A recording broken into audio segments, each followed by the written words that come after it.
sekaligus jadi jimat lah gitu. Jadi kalau kamu sering di jalan-jalan yang mungkin sepi atau mungkin kan tidak semua teman Grab itu nasibnya bagus yang di Semarang Jogja. Mungkin yang di Kalimantan di Papua kan ada yang 10 kilo gak ketemu rumah, ya kan? Yang lihat di TV-TV itu kan kasihan kan? Sudah 10 kilo gak ketemu rumah, penumpangnya kuekar preman tuh kan. Ini makan orang enggak kan gitu. Kan ujiannya dua.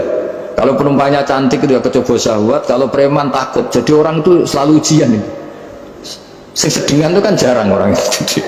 Jadi kalau penumpangnya perempuan cantik ujiannya itu syahwat, kalau preman ujiannya ketakutan. Kalau orang yang lemah bawa uang ujiannya kamu ingin garong. Jadi hidup itu memang semuanya ujian. Liyabluwakum ayyukum ahsanu amala. Makanya saya sering ditanya oleh teman-teman, Gus, nah ujiannya kenal wong wedok elek piye? Sama, kenal wong ayu ujiannya syahwat, kenal wong elek ujiannya ngenyek, itu sama-sama dosa. Syahwat ya dosa, ngenyek juga dosa. Elek keriting untune metu ya dosa, ngomong gitu. Kadang-kadang orang berpikir enak kancanan wong elek gak dosa. Kata siapa? Kancanan wong elek itu ya dosa karena bawaannya ngenyek. Ngenyek itu menyepelekan itu. Makanya saya itu ya nggak mau berteman sampean. Nanti kan bawaannya ngenyek atau seneng ya tidak tahu.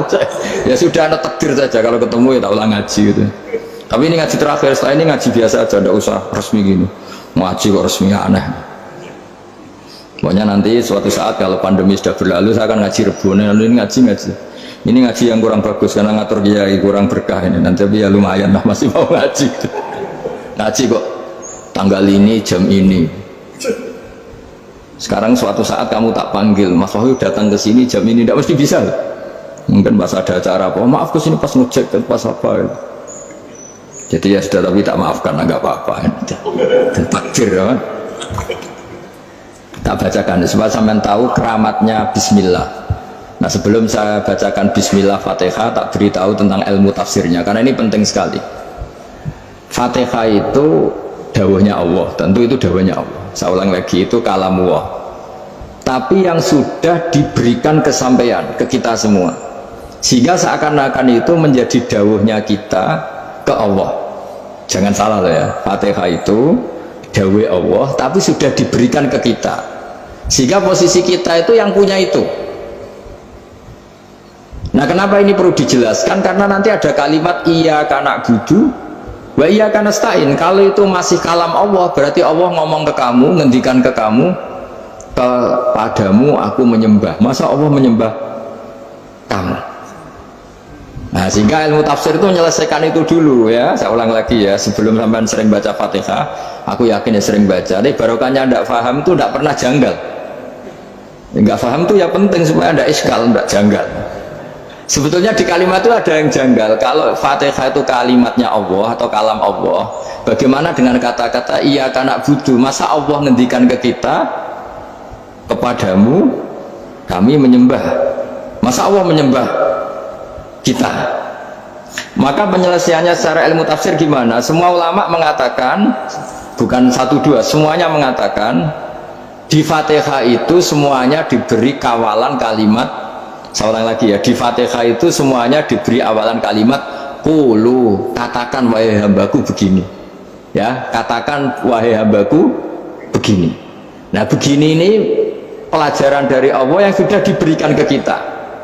Terus kita mengatakan bismillahirrahmanirrahim, alhamdulillahirabbil, termasuk kita mengatakan iyyaka na'budu wa iyyaka nasta'in. Jangan bayangkan Allah ngendikan ke kita. Kalau Allah ngendikan kita berarti gini, hei Wahyu ihdinas siratal mustaqim, tunjukkan saya jalan yang benar. Nah, nanti kamu terus, ya Allah Anda aja minta pertolongan saya minta tolong siapa kan, jadi panjang kan. Ya, saya ulang lagi ya, jadi itu di ulumul Quran diterangkan gimana sebelum baca Fatihah ya.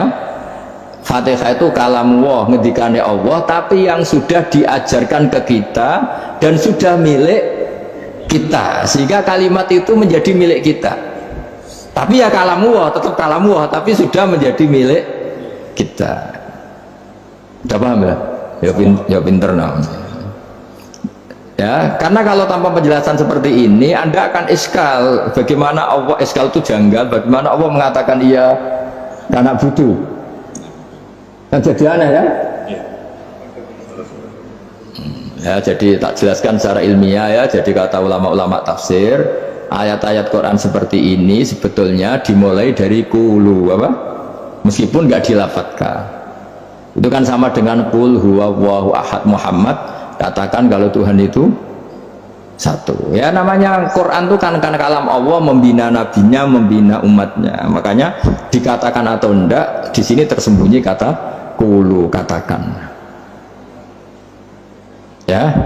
Jadi ya ibarat apa itu? Kamu ngajari anak kamu lah. Le, panggil jenengan bapak kula. Itu maksudnya anak itu, kalimat itu kalimat kamu, tapi kamu ajarkan ke anak kamu. Terus anak kamu bilang, Pak jenengan bapak kula.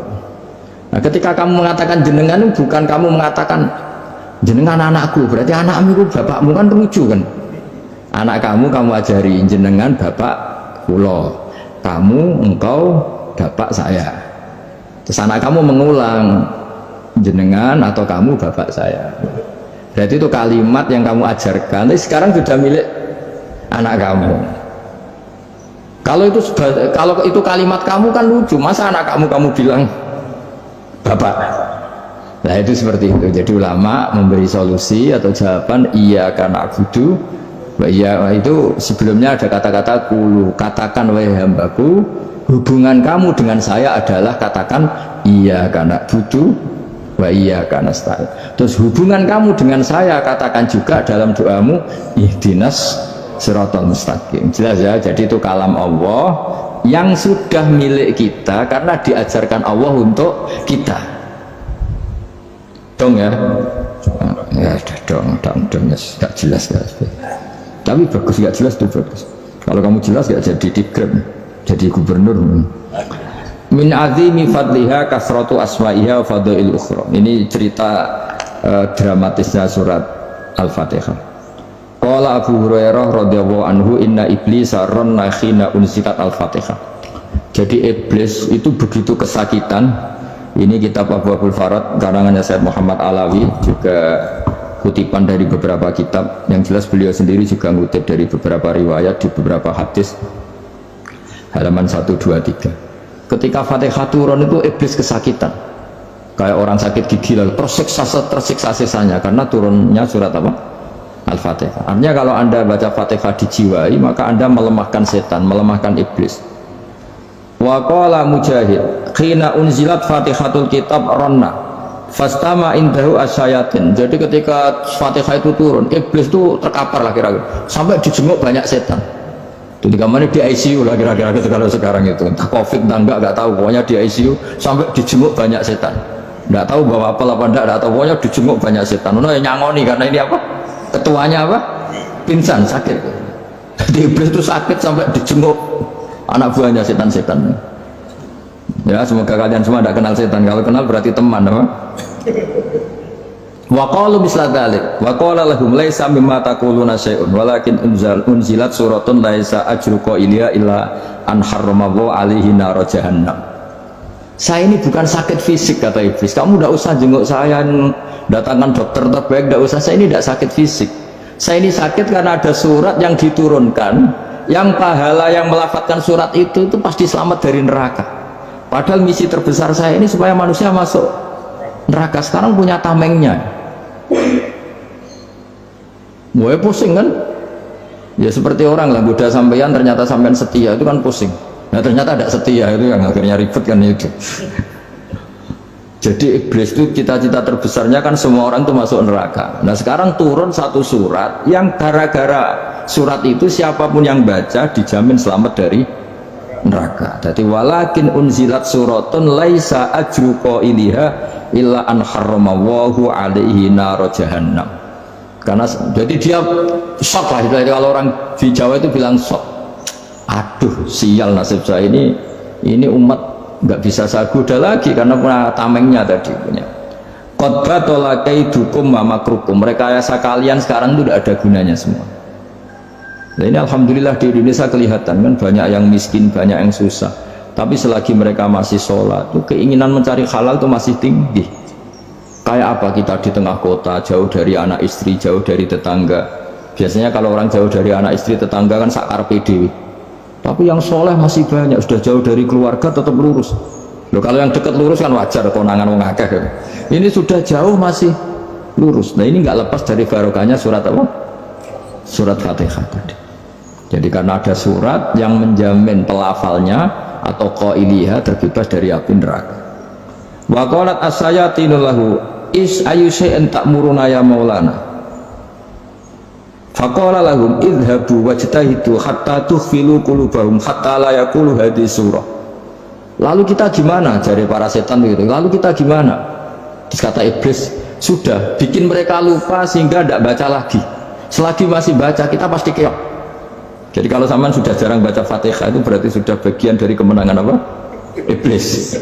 Jadi kalau sampean sudah jarang baca Fatihah itu berarti bagian dari kekalahan Anda, kemenangan iblis. Masih sering baca? Berapa kali? 5 kali sholat. Dan sama lagi? Ya, kalau ngajarin itu juga selain doa itu juga. Kok 5 kali dok itu? Berarti pas sholat fardu dok itu? Enggak 5 kali itu mendingan itu 17. Kamu itu ngitungnya jangan 5 ini. 5 waktu saja. 5 waktu itu berarti lumayan lah. Berapa? 17 ya? Ya. 17 ya? Ya 17, tapi kalau makmum tuh sering separuh kan, apalagi makmum terawih ya kan, makmum terawih itu bacanya Fatihah ada yang sempurna enggak ya? Ya enggak lah, baru alhamdulillah rabbil alamin mampu ikut ruko ini gitu. Makmum kan yang terawih lah, kalau terawih jarang sempurna ya Fatihahnya itu kan imam sudah ruko, kamu bacanya Fatihah sampai mana? Baru setengah ya? Ya paling pas terawih aja kan tidak sempurna ya. Apalagi kalau imamnya sengkilat tuh, waduh malah. Nah ketika Fatihah itu sebegitu keramatnya, sebegitu topnya, itu setan rapat, singkat cerita itu yang tadi dipimpin oleh iblis yang sedang terkapar apa? Terus tadi obatnya nggak ada, cuma dia shock karena ada surat yang turun yang melafatkan itu pasti selamat dari apa? Neraka. Nah ini gimana saran Anda? Terus sarannya adalah bikin orang-orang itu lupa, nggak baca Fatihah. Nah ini rapatnya iblis. Idhabu wajtahidu hatta tufilu qulubahum hatta la yaqulu hadhihi surah. Kala yuksiru qira'ataha wa la yakunu lahum ajrun wa thawabun bal yakunu lahum adzabun wa iqabun. Jadi saya mohon selama ini Anda sudah baca, tapi mungkin hanya rutin saja. Nama rutin saja. Jadi barokahnya ngaji ini kamu punya kekuatan atau punya semangat membaca karena ini surat yang luar biasa. Ibarat gini, kalau sampean tanya, saya juga sering mikir, masa Gus hanya surat kok punya kekuatan seperti itu? Di dunia ini kata Allah, mulai Nabi Adam sampai kiamat, nggak ada yang bisa menandingi kekuatan kalimah. Kalimah itu kata-kata, nggak ada yang bisa menandingi kata-kata. Misalnya Anda nge-grab berangkat, istri cuek, berangkat cuek, itu beda dengan ketika meskipun satu kalimat, wes Pak muga-muga dilindungi pangeran, mungkin jenengan selamat, itu menjadi teduh dan semangatnya luar biasa karena kayak mendapat support. Jadi kira-kira kalimat itu hubungannya kita dengan Allah, Fatihah itu seperti itu. Kamu melafadzkan satu kata-kata yang dibenarkan langit bumi, dibenarkan aras, dibenarkan malaikat, dibenarkan semua penghuni di dunia ini. Sehingga itu efeknya luar biasa. Itu seperti gini ya, kamu cerai sama istri, terus nikah lagi katut babon. 10 tahun anak kamu dididik, ibunya benci kamu. Dan memang Anda layak dibenci. Dididik. Dan sampai nggak pernah manggil kamu Pak. Suatu saat kamu tentu rindu kan ingin dipanggil bapak oleh anak kamu. Suatu saat anak ini manggil kamu Pak Ed. Itu senengnya bukan main, hanya sebuah kata-kata. Makanya kadang-kadang orang itu tanya sama kiai, ijazah lafadz ini gunanya apa sih? Itu ijazah itu untaian kata-kata. Yang kata-kata ini dibenarkan langit dan bumi dan aras dan para malaikat, sehingga efeknya itu luar. Nah ibarat seperti itulah, kamu melafadzkan Fatihah itu melafadzkan kata-kata yang dibenarkan Allah dan Rasul dan semua malaikat, semua penghuni langit, maka ini efeknya pasti luar. Nah di sini lah orang-orang dulu itu tahu keramatnya itu, sehingga ketika melawan Belanda, melawan Jepang dulu itu kalimat-kalimat itu menjadi mantra yang luar Doa lah, doa yang luar biasa. Tapi di era modern karena orang sudah tidak ngerti itu, dianggap itu mantra, jimat, khurafat, bid'ah, waduh ribet menemal. Sebetulnya tidak seperti itu. Memang kata-kata ini kekuatannya luar biasa. Sama kesakitan hati kamu juga karena itu. Wis ngojek wangilan. Lha apa di bojo kok kowe gagah tok kere. Wah, iku seling terus. Padahal kalimat itu kan tidak melukai secara fisik, tapi apa kerjanya sesuk sarasa-rasa. Karena terus dengan pengadilan seperti itu kan, ngapain kerja demi perempuan yang seperti ini? Lagi-lagi kata-kata ini luar. Nah bayangkan kalau kata-kata itu adalah kalimat yang diajarkan Allah lewat Rasulnya, lewat malaikat Jibril. Kayak apa kekuatannya itu? Nah, kira-kira Fatihah itu gitu. Kalimat yang baik, kalimatan thayyibah diajarkan oleh Allah dan Rasul. Kayak apa kira-kira kekuatannya? Pasti luar biasa. Wong support yang dikatakan istri kita, anak kita aja luar biasa, apalagi ini support yang diajarkan Allah dan Rasul. Ya makanya saya mohon kalau baca Fatihah, baca kalimat-kalimat thayyibah ketika sholat itu dijiwai. Ya misalnya Rabbana lakal hamdu mil'us samawati wa mil'ul ardi wa mil'u ma syi'ta min syai'im. Engkau zat yang layak dipuji, dan pujian ini memenuhi langit dan bumi. Karena kita tahu nggak ada sejengkal di alam raya ini kecuali di situ ada rahmat Allah.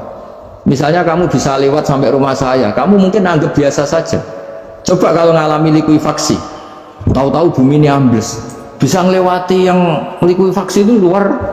Tanyakan orang pernah ngalami likuifaksi di Sulawesi, itu melihat bumi bisa diinjak nggak ambles itu, wah luar. Zaman nggak ngalami itu sehingga lewat bumi ya biasa aja. Coba kalau ngalami seperti tidur, biasa aja. Coba kalau ada gempa, bahwa bumi tenang ini sudah nikmat yang luar biasa. Masa kamu ngaku nikmat nunggu digituin? Ya kan? Nah, makanya baca Fatihah dijiwai lah, bahwa ini kalimat yang luar biasa. Nah, saya teruskan ya. Warwa Muslimun fi sahihihi an Ibnu Abbas radhiyallahu anhuma annahu qala bainama Jibril alaihi salam qaidun dan Nabi sami'a naqidan min fawqi farafa'a ra'sahu faqala hadza babun minas sama futihal yawma lam yuftah qaddu ilal yawm fanazala minhu malakun faqala hadza malakun nazala ilal ardi wa lam yanzil qaddu ilal yawma fasallim waqal absyir binuraini qad utitahuma lam yu'tahuma nabiyyun qablak Fatihatul kitab wa khawatimu suratil Baqarah. Jadi suatu saat Jibril ini jagungan kira-kira gitu sama Rasulullah. Tahu-tahu langit itu gemuruh. Karena langit gemuruh kata Jibril terus semuanya ngangkat kepala ke langit. Ini pintu langit baru ini dibuka, yang sebelumnya tidak pernah dibuka seperti ini. Turunlah malaikat, yang malaikat ini pun malaikat spesial, yang nggak malaikat murahan kira-kira gitu, yang nggak pernah turun ke bumi kecuali juga saat itu, dengan penyambutan yang luar biasa, dengan semuanya tidak pernah terjadi hanya karena bahas surat Fatihah.